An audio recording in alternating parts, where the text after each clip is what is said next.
Hello Flower Glamours, Cooking with Beverly family. Today we're going to learn more about these beautiful gardenias and how to care for them. Come on along.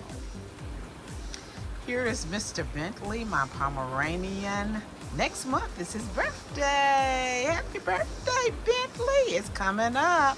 But he's out here chilling with me while I tell you more about these beautiful gardenias. Do you see them? They are just gorgeous.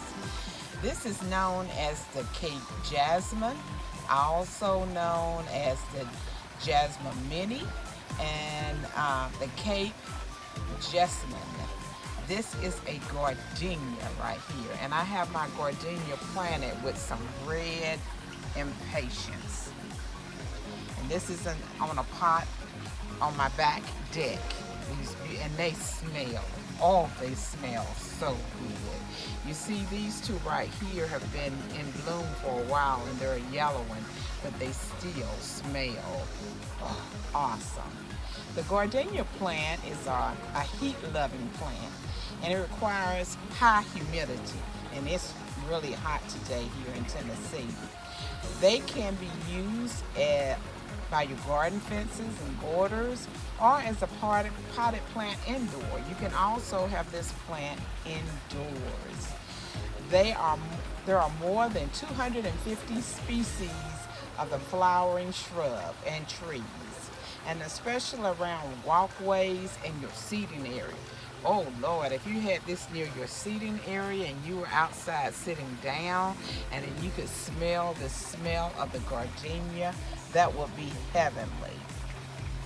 Although not necessarily an easy plant to cultivate due to its high humidity requirements, finding the perfect condition for this genius will reward you with large, waxy flowers from mid-spring to midsummer, with a strong, sweet fragrance that can beautifully perfume the air around it. And I tell you, this gardenia does fill my back deck with so much perfume and a lovely smell.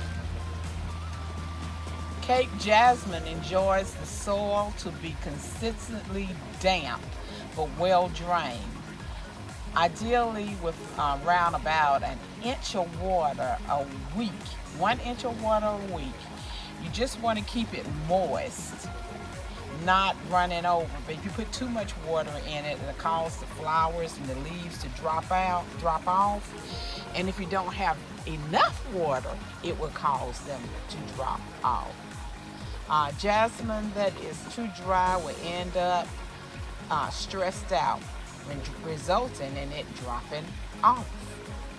Okay, the fertilizer, you need to, for healthy plants, fertilize your Cape Jasmine once a month in the spring and summer, stopping as soon as the cooler weather rolls in.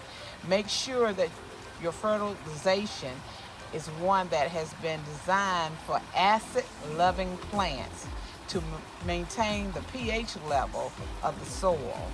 So this is an acid-loving plant, so we got to make sure that you have the right fertilizer for this acid-loving plant. This is a beautiful plant here. I love it. When I walk out on my deck, I can smell the aroma of this jasmine plant, sitting out here drinking a cup of coffee, and this smell just fills the atmosphere. I hope you have learned something today about the gardenia plant, how to grow it, when it's flowering. It will help you. This is my third gardenia plant, but I'm still trying, and this one is doing so good. I would like to thank you to everyone who has been watching this video. Remember that I love you, but God loves you more, and you are God's masterpiece. Have a blessed and prosperous day.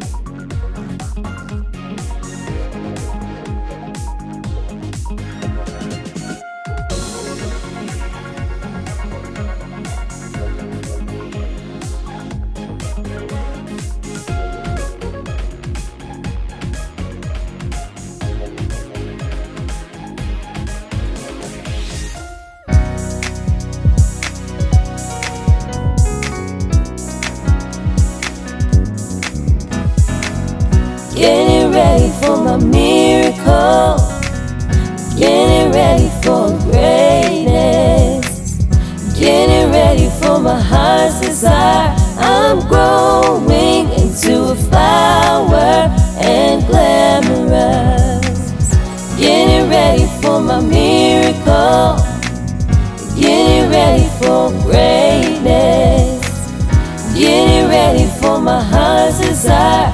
I'm growing into a flower and glamorous, getting ready for my miracle, getting ready for greatness, getting ready for my heart's desire. I'm growing